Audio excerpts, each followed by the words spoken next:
And I'm also part of the executive group of the India chapter of Catalyst 2030. If we can move on to the next slide, please. It is my complete honor to be sharing this platform with Dr. Ashok Khosla. He's the current co-chair of the United Nations Environment Programme's International Resource Panel and is internationally known for pioneering and contributing to sustainable development. He's recognized for popularizing the word and concept of sustainability in international forums. And it is such a pleasure to have him here as we look to accelerate progress on the Sustainable Development Goals. Dr. Khosla will be moderating one of the breakout rooms later this afternoon, as well as our post-breakout session. I'm now going to invite Dr. Khosla to say a few words. Dr. Khosla, over to you. Thank you, Shama. I don't have very much to say to begin this process, except to say that we're all being put on the spot, and a huge amount of demands are being made on our time by the G20 process, the whole process of the civil society movements, and a variety of other things. And I'm really very grateful that all of you have found time to come for this exercise, which I think is going to be extremely important. The next few months will determine whether the commitments made by the heads of state in 2015 for reaching these SDGs by 2030 is even going to be possible, let alone achievable. So the work that we have set ourselves is to look at the international efforts to get closer to these goals by the year 2030, and really by measuring our progress to be able to fine-tune our efforts and to try and see what to be done in order to make our aspirations come true.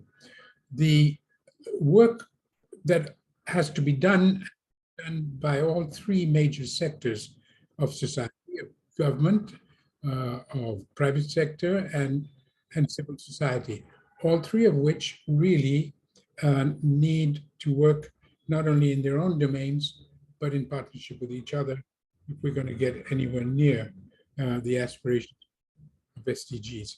So today what we've done is a unique experiment in bringing these three sectors together, Sarkar, Bazaar, and Samaj, to look at how we can feed each other with ideas, with knowledge, and with action on the ground, supporting each other, not just in terms of financing, but in terms of activities to deliver the services that are needed in order to where we're going. So I really want to thank Shama and colleagues for letting me have a few seconds to share my ideas with you. And we will be speaking a lot more in depth on these issues during the breakout group as well as the final plenary. Thank you. Thank you very much, Dr. Khosla. And I think it is indeed a privilege to be able to bring Samaj, Sarkar, Bazaar together today as we go out into the breakout rooms as well. Just for anyone who's new here, just a very quick overview of Catalyst 2030 and the Catalyzing Change Week. Catalyst 2030 is a movement, a global movement of social entrepreneurs and innovators committed to achieving the SDGs. And we were launched at the World Economic Forum in Davos in January 2020. And we've been seeking to create collaborations across borders, cultures, across sectors. And the Catalyzing Change Week, which has been this week of May 1st to 5th this year, is an annual global event where we look at shifting narratives, a lot of lessons and sharing. And this time it's been about solutions from the front lines. Next slide, please. And it's actually from this process that the focus of the SDG status and looking at what we want to be doing in India's context I'm just referencing, this is a study that came out just a couple of weeks ago in February. We have our own and different data points. But I think what we're clearly seeing is that there are about 4 SDG goals at least, SDG 1, 2, SDG 3, and SDG 5, where we are, falling behind, and there's an urgent need to increase the pace and momentum, right? At least on these, if not the others. Next slide, please. I think this is infographic from one of the recent reports that we put together. When I say we, this is India's impact sector coming together. This is a report called India's Million Missions. It's sort of a first of a kind state of the sector report put together by the sector last year. It has 3 million organizations, approximately 3 million organizations in the country, working or contributing 3,56,000 crores to the Indian economy, making up about 2% of GDP, which means that just the nonprofit organizations in the country are an average of about 4,000 organizations per district. We know this distribution is not even, but it does mean that even if you have a few hundred organizations per district, and there's a lot of other information in the report. Next slide, please. We are talking about SDGs where we're struggling, but we have, like Dr. Khosla rightly said in his introductory comments, that we have a capacitated government, we have willing organizations, and we have the private sector there. So why do we still have this context of increasing social and economic inequality and this perception of shrinking funding as well for the work that needs to be done? And that's how this idea of the SDG Conclave actually came about a couple of months ago, saying if we are able to look at a multi-stakeholder platform, if we can critically assess ourselves, look at action-oriented discourse, shift narratives that are necessary, and create that catalytic action, perhaps we can accelerate. We know a lot of things are working well. We know some things need attention. And that's the idea with which the whole SDG Conclave came about. So we are looking at, and this is the Catalyst 2030 India chapter, which is looking to host the SDG Conclave in November this year. And we are trying to bring everyone together across different kinds of organizations, funders, the academicians, the domain experts, of course, the government, and say, what is it that we're, sort of missing? Where are we going wrong? Because clearly, Dr. Khosla himself has been in the sector for about 60 years. And I know in this room alone, if we look across work that is happening, there's a tremendous amount of value. Why is it that we're still struggling on some of these core issues? Next slide, please. And so thinking about the conclave, we said we wanted to use this idea of a solution circle. So it's not just about coming together at an event. We said, can we look at pre-event work that happens? Can we look at an event and post-event work? So in sort of a way, it's action, convene, and more action, right? And saying if we had iterative cycles of this action and convening, would we be able to do something different and focus on the action? It's an attempt, just like catalyzing change happens every week. The only difference is catalyzing change tends to be, catalyzing change week, that is, tends to be virtual. We are looking at more in-person work, and perhaps the pre-event circles that we're talking about would be a hybrid version. But the simple concept is that if 3 or 4 people, could be 4, 5, 10 people, got together, zeroed in on a problem that they want to solve, together started working on it, could we build momentum over multiple circles and over time to actually get to problem solving and then trying to, solve that at scale? The scale, of course, comes from the fact that we're a network of 300, 400, 500 plus organizations across the country. This is basically the premise of the, conclave itself. What today's session is about is trying to get your input. We're sort of trying to do a mock version of the conclave.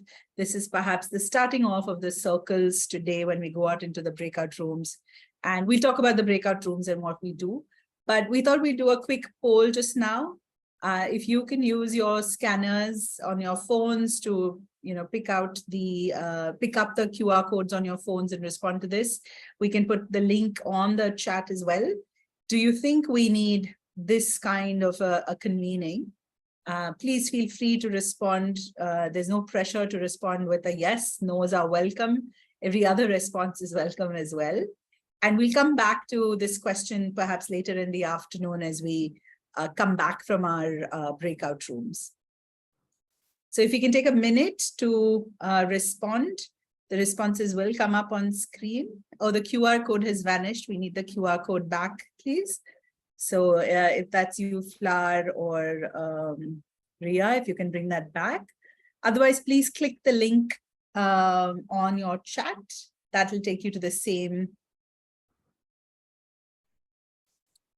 poll. Nidhi, yes, you've raised a hand. Rama, someone has requested if some things can be spoken in Hindi as well. I don't know if that's possible, but we were happy to connect with them later. So if there are more people like that. So we can definitely हम लोग हिंदी में बिल्कुल बात कर सकते हैं और जब हम ब्रेकआउट रूम्स में जाएंगे हमारा जो दूसरा रूम है वहां पे हम ज्यादा हिंदी या कोई भी लोकल लैंग्वेज में बात करेंगे, उसमें कोई प्रॉब्लम नहीं है। अभी जो भी बात हुई है बहुत संक्षिप्त में हमने बात किया है, कुछ ज्यादा डीप नहीं गए हैं, खाली एक ओवरव्यू दिया गया है हमारा एक इवेंट जो होने वाला है नवंबर में। किसी को भी अगर कोई सवाल हो प्लीज रेज योर हैंड्स, अब आप अपना हाथ दिखा दीजिए, हम तभी उसका अनुवाद कर सकते हैं। ब्रेकआउट रूम्स में बिल्कुल लोकल लैंग्वेज में बात हो सकती है।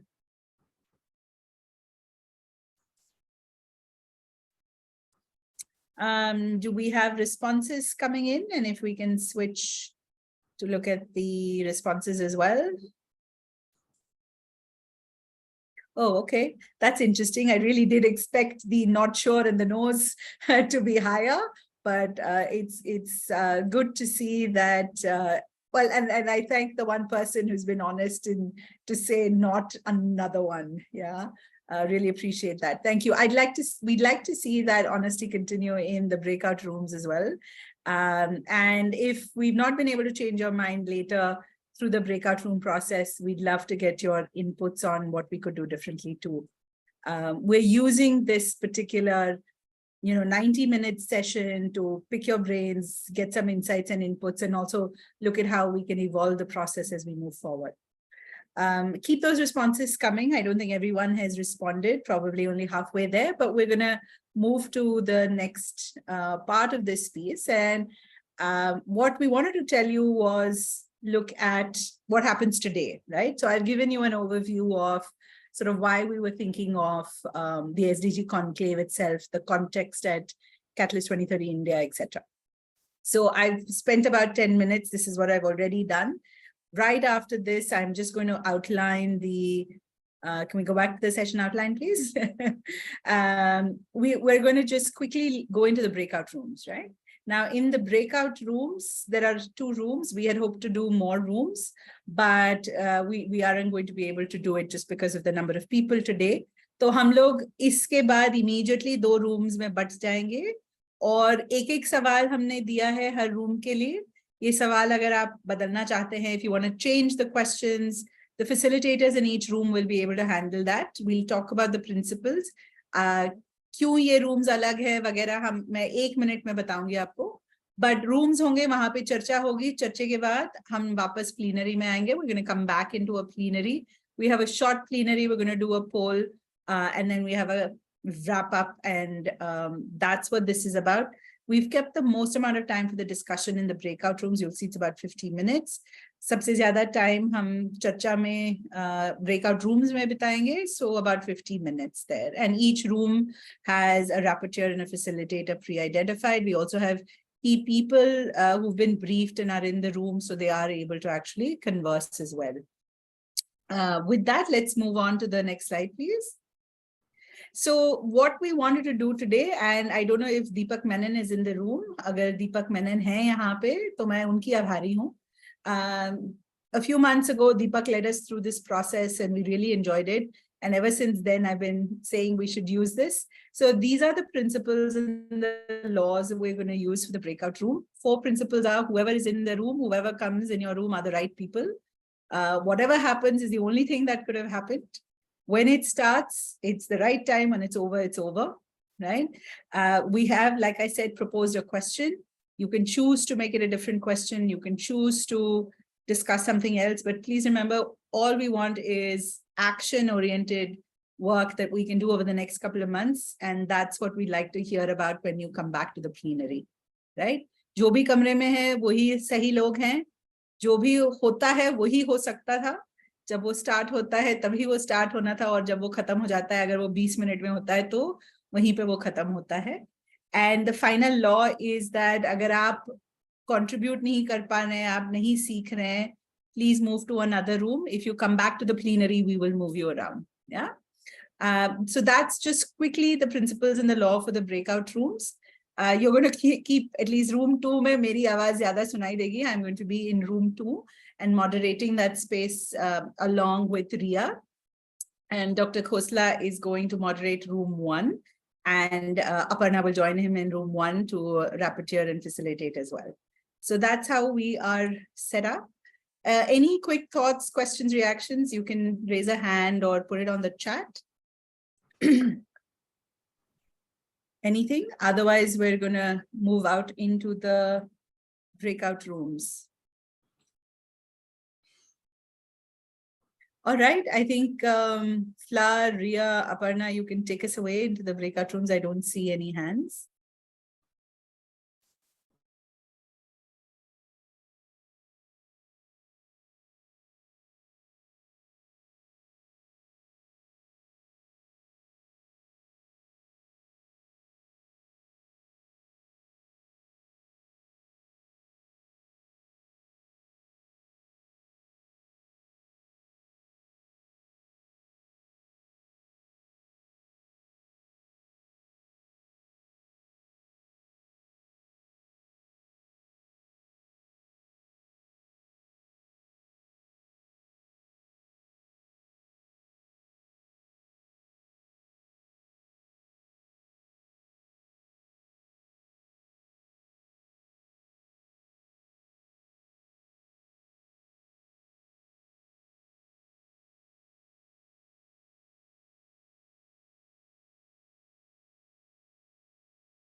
Hi everyone here. I hope you all can hear me.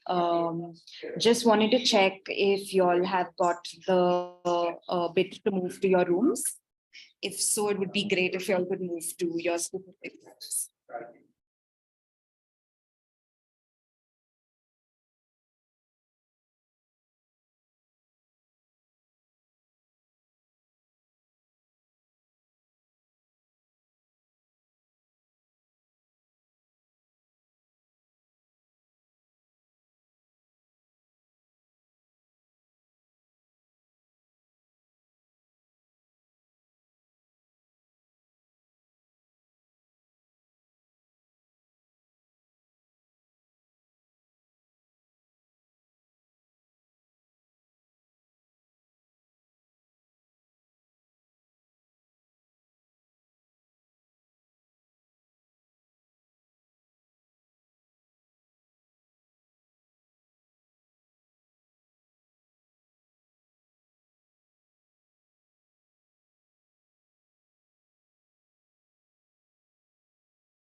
Hi, Sajal. I have assigned a room for you.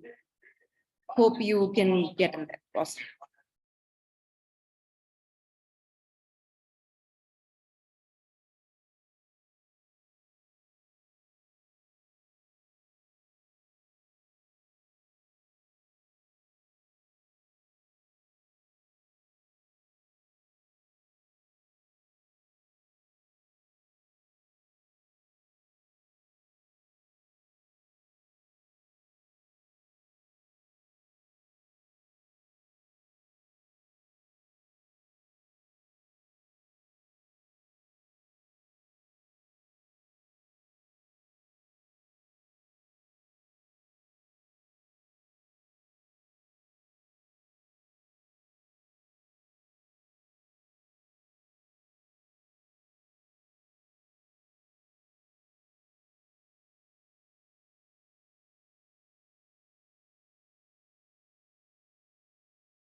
Aparna, are we live? Is our audio on and video? Yes, Doctor. Yeah.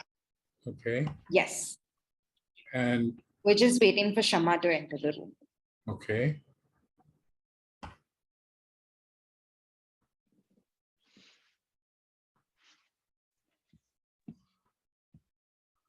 Hello, everyone. We're gonna wait just a couple of seconds to come back to the plenary discussion.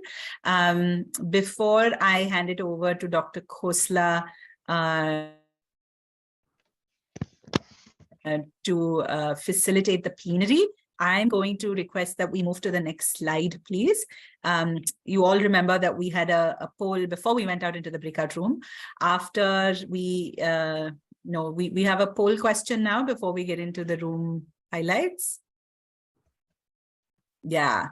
So the idea of the SDG Conclave again was that we would have these conversations, go out and act, come back.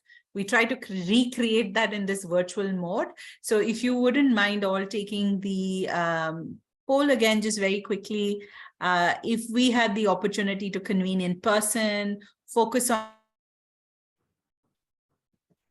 actions, go out and act, come back, does it seem like that would be a useful thing? Would we like a convening the way we're conceptualizing it? The link for the Mentimeter will come into your chat again. And it'd be great if we could do the poll. And after that, we'll go into the plenary, because in the plenary, we're going to sort of hear what the discussions were, what are maybe perhaps some actions that some of us have agreed to take up, and how we actually move forward from here in the next couple of months, as we have potentially a conclave happening in November of 2023. Do we have thanks for the link in the chat, Aparna. And if you can come back to the Menti polls, you can scan your the QR code, which is on your screen. आप अपना QR code scan कर सकते हैं, या link Mentimeter ये poll question है जो chat में link है, अगर उस पे आप respond कर सकते हैं. And Ria, if you don't mind going to the responses, we'll just take a minute and फिर वापस हम plenary में आ जाएंगे. And I think we'll have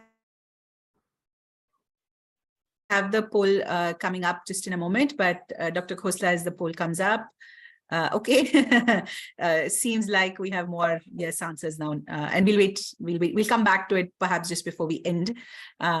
Thank you for whoever's remaining honest with us, and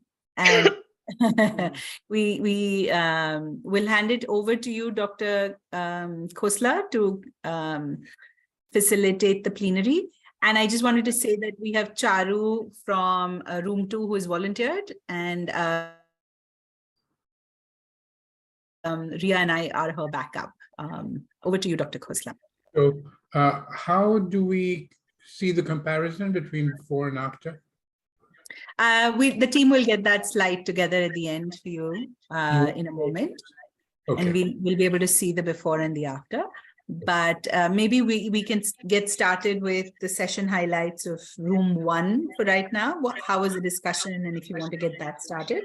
Okay, room 1 was a very lively discussion, which had a rich level of concern, depth of concern, if you like, about the nature of what we need to do to bring people together from different sectors to in partnership to be able to synergize better action on accelerating SDGs. The SDGs themselves were not treat it in depth because that wasn't the purpose of it. The purpose of it was to take any SDG, and there was a lot of concern about the fact that the SDGs were still a compartmentalized way of perceiving the problems that we have to deal with, and that there is a need for changing our way of communicating about them, about education, how to get them integrated into the thinking of the policymakers and the doers together to start looking at how to bring about action on the ground, taking this forward. The analysis around the interconnected SDGs needs to be really drilled into our thinking. How do we identify the obstacles and co-create the solutions, working together to put the SDGs at a very much higher level of priority in people's thinking than has been the case in the past.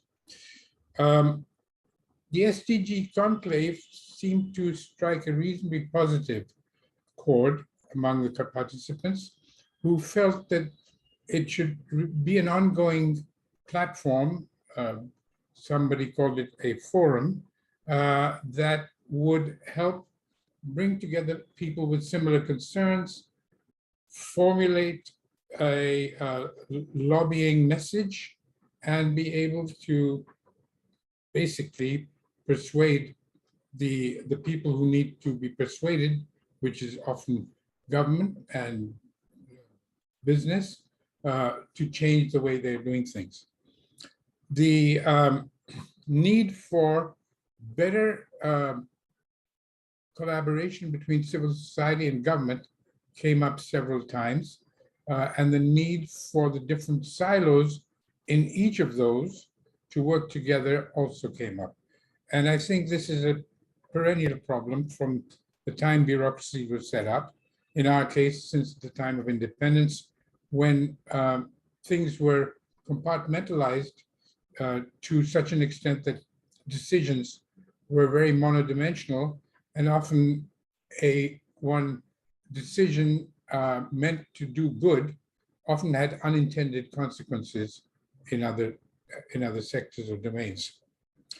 We need to build a strong evidence-based message on all these fronts, whether it is on gender, whether it's on education, whether it's on healthcare, to demonstrate the real value, the value of the impacts of these, not just the amount of revenue they generate through each of the sectors, but the incredible value that is contributed to society as a whole. There was a fairly strong feeling that the SDG 17, which is actually a message of the need for stronger partnerships and collaboration as key for all the other SDGs. And this, I think, needs to be highlighted with our interlocutors in the other domains. The SDGs, which were formulated in the UN system, albeit with huge inputs. I mean, you know, there were 40,000 individuals who contributed to the final document at one stage or another. And it cannot be said that they're not participative, but they are unfortunately constrained by the bureaucratic approach. And that means they still are over compartmentalized, and we need to do something about that rather urgently. The changes taking place are not necessarily good. In the year 2015, we used to talk about the 80-20 rule. The 80% of the world's income and wealth was concentrated in the hands of 20% of the people. Today, we talk about 1% and 99%, or even 0.1%. It's at the last World Economic Forum, Oxfam presented statistics that showed that less than a dozen people, billionaires, owned as much as half the population, the bottom half of the population of the world. Now that means that we're not actually not only not approaching the SDG goal, the goals that for 2030, we're actually going in reverse. We're actually not on track at all, and we need to get back on the right direction. SDG Conclave should be setting up an SDG forum, but as I understand it, in the background paper for this meeting, we are already thinking about that in terms of what was called circles, where people like those in this meeting need to make commitments on what they are willing to convene and work on and coordinate in terms of policy influence. We actually, the issues that are confronting humankind, civilization, the life support systems of the planet are so urgent that even 2030 may be too delayed. And we need now to not only accelerate our progress further, but also make it clear and persuasive that that is the essential thing that is now our job.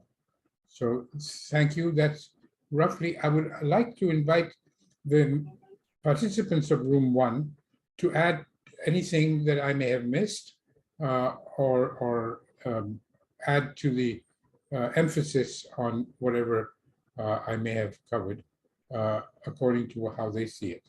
So may I invite anyone from room 1 to add whatever they feel is missing?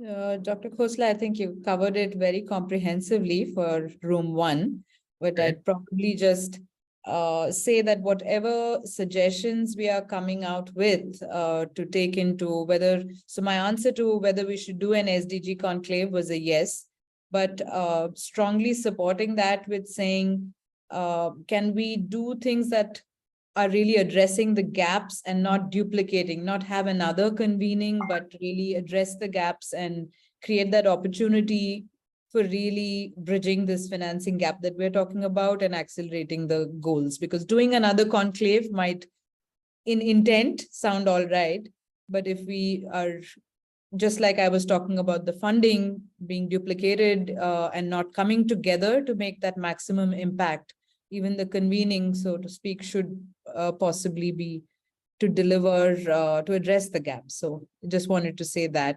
Thank you. Thank you.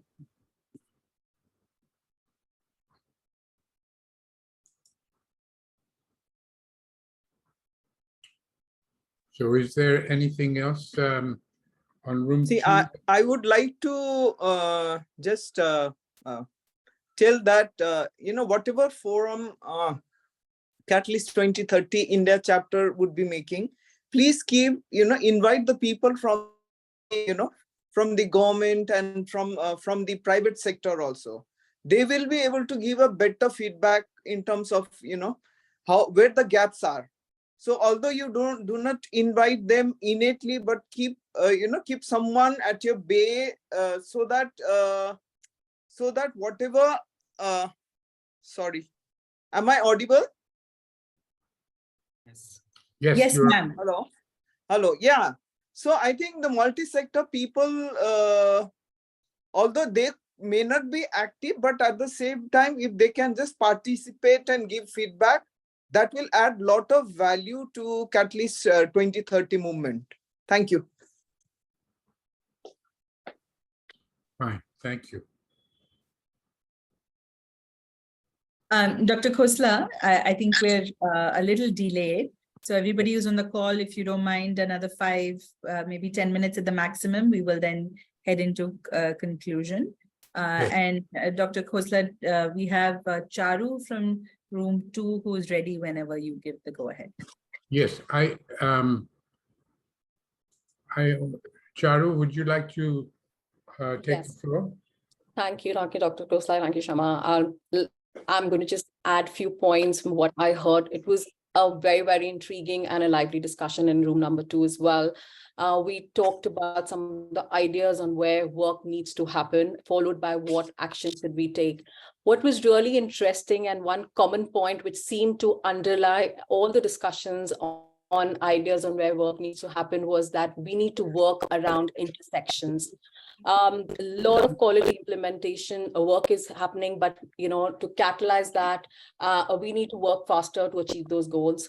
There is a strong need to bring in that, to look at everything from the lens of results.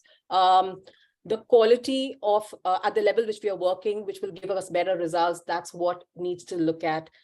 To be looked at. And what was interesting is that in the smaller cities, there were a lot of people working and understanding the issues at the ground level, and they are pledging to in the next couple of months what actions they would take. All the organizations, one of the key points was that all the organizations which are coming together, they need to come together at all districts. One organization alone cannot move the needle in a bigger way. So how can organizations within that district come together and work towards that common goal? Is there a way we could map our work to the SDGs and do that in a way that we are able to understand at what we are contributing towards? For example, somebody was talking about that if we are making a house, how does it indirectly and directly impact and which SDG we are influencing and at what levels? So that will help understand the kind of work which is being done and the meaningful difference which is being made. Also, there were discussions around that we need to know what outcome we need to achieve, keeping in mind the locality, the neighborhood we are working in, need to localize, need to work, keeping the local sentiments in mind. So need for being very clear and have a common understanding of how the SDG is being measured at all levels, be it at the district level, be it at the village level, and etc. and so on and so forth. And certainly there's a need for urgent action. The real issues need to be prioritized, urgency is required there. And we need to piggyback on some existing mechanisms to fast track. So somebody was talking about it. If something has worked in a particular area or a state, how can that be replicated? For example, a biodiversity initiative, which worked well in one place, for example, can be replicated in other states. So why do we need to reinvent the wheel? And certainly, there was focus on changing the social and behavior patterns, and this needs to start from ourselves. The change starts with us, and that's something which we all agreed that is important. And I would lastly add that, localizing the SDGs. Somebody had actually come up with a rap song, which kind of localizes the SDGs and has a better connect with people. So Shama, anything I've missed out, over to you. Oh, no, thanks very much, Charu, for that brilliant summary. I know we had a lot of conversation. If anybody else quickly wants to come in from room 2. अगर कोई room 2 से कुछ यहाँ पे share करना चाहेगा, चारू ने अंग्रेजी में पूरा समराइज किया है बहुत संक्षिप्त में, बट कोई कुछ ऐड करना चाहेगा हिंदी में तो प्लीज आ जाइए.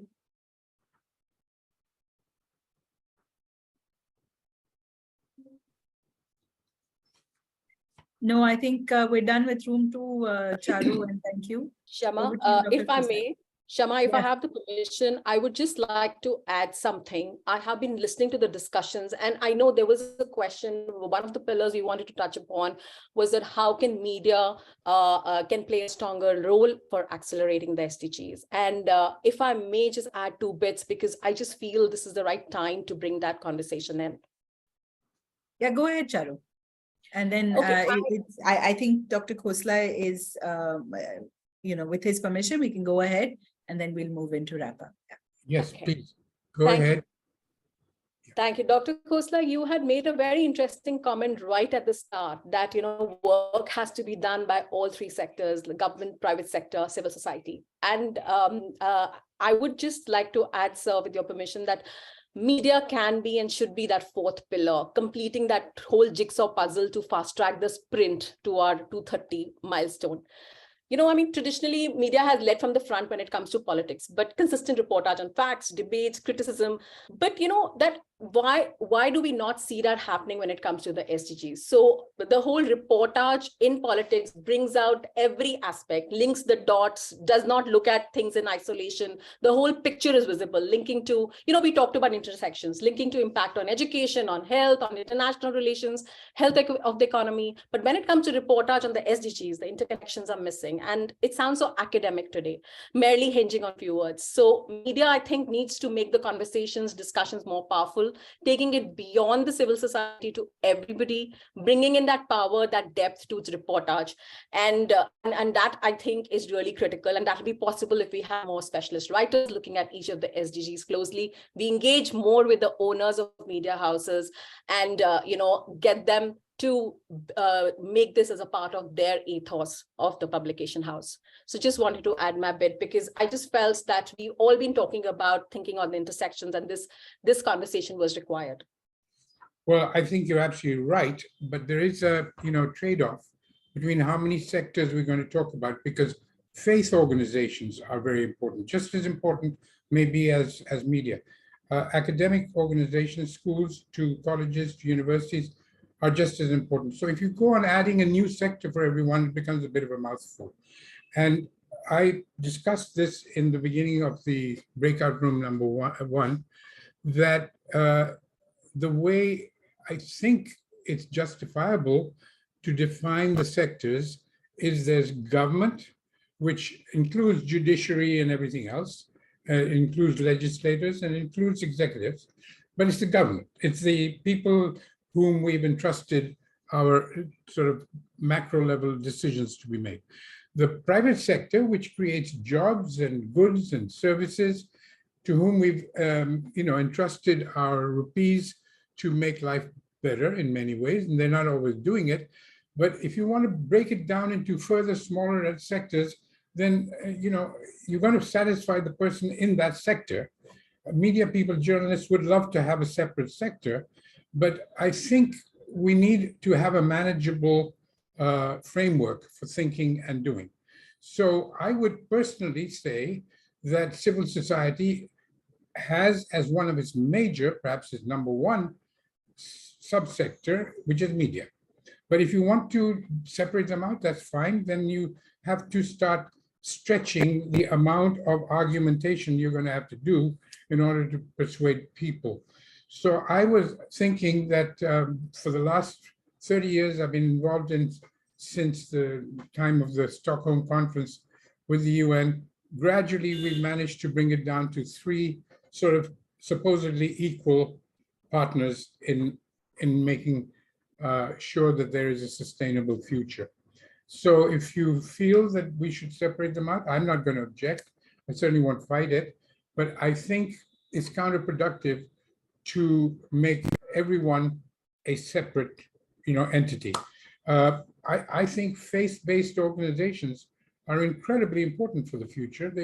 They're not quite in the way that things are heading in our country at the moment, but similarly, if you have multiple faiths as the basis of defining better behavior patterns, better ways of value systems and so on, I would say that's another sector that's critically important. So not to minimize the importance of what you said, I would say that for the sake of argument and for the sake of understanding the framework within which we are working, these three broad sectors. But the fourth estate has a history of several centuries, and if you think that media deserve a special role, that's fine. I have no problem with that. Thank you. But the important thing is whether we are all agreed that the 2030 conclave is going to be important for us to get back on track on making the future sustainable, making us the kind of ancestors for future generations that we would have liked to have had for our generation. I think that's really the question that we need to answer.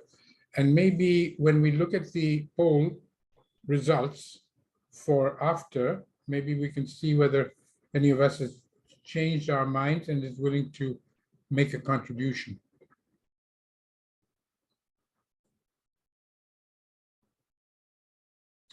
This is a good use of the 7 colors of the rainbow to identify the different stakeholders. I think it's good, but that's about as far as you can go. It can't do it much more.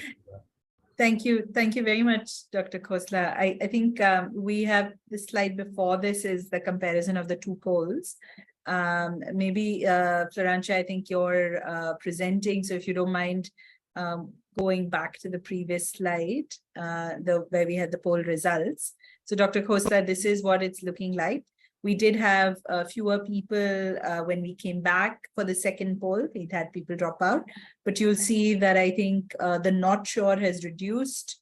The convene act, I'm going to guess that those people moved to yes, but otherwise not too much of a significant change, I think, between poll 1 and poll 2.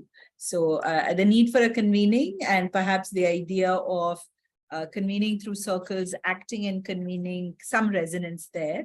And if you don't mind, with your permission, I'll take this to conclusion because we're just over time now.